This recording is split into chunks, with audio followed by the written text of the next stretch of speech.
90% of the people get this wrong. రెస్టారెంట్కి వెళ్ళేటప్పుడు మాత్రం ఫ్రెండ్స్ రివ్యూస్ తీసుకొని హ్యాపీగా వెళ్తారు, కానీ హాస్పిటల్కి వెళ్ళేటప్పుడు మాత్రం only Google review ratings and that ఈ నెగిటివ్ థింగ్స్ని చూసుకొని వెళ్ళాలా వద్దనే డెసిషన్ తీసుకుంటున్నాం.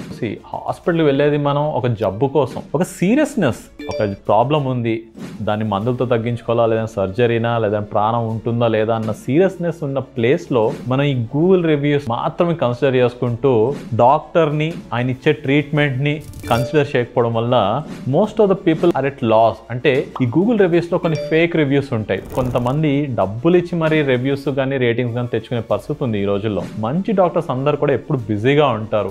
ఈ డాక్టర్ డిలే అన్నది కూడా ఒక నెగిటివ్ ఫ్యాక్టర్లో చూసి మనం వెళ్ళకపోవడం అన్నది I think it is foolish. I don't recommend it. So ఇవన్నీ ఎందుకు చెప్తున్నానంటే ఆ రివ్యూ ఎందుకు వచ్చింది, పార్కింగ్ కోసం వచ్చిందా లేదంటే క్యాంటీన్లో కాఫీ బాగాలేదని వచ్చిందా అన్నది మనం చూడకుండా ఆ డాక్టర్ని స్కిప్ చేస్తున్నాం అనుకోండి, you might fall for a bad doctor or a bad hospital. So always ఈ గూగుల్ రివ్యూస్ అన్నిటిని కూడా నెగిటివ్ రివ్యూస్ చూసినప్పుడు చదవండి, కొంచెం ఓపిక్గా కూర్చొని చదివితే ఈ నెగిటివ్ రివ్యూ దేనికోసం వచ్చింది, డాక్టర్ కోసం వచ్చిందా లేదంటే హాస్పిటల్ పార్కింగ్ కోసం వచ్చిందా అని చూసి అట్లా తీసుకోవడం వల్ల you will find a good doctor. I'm doctor Sridhar Devu, by profession endovascular interventional radiologist.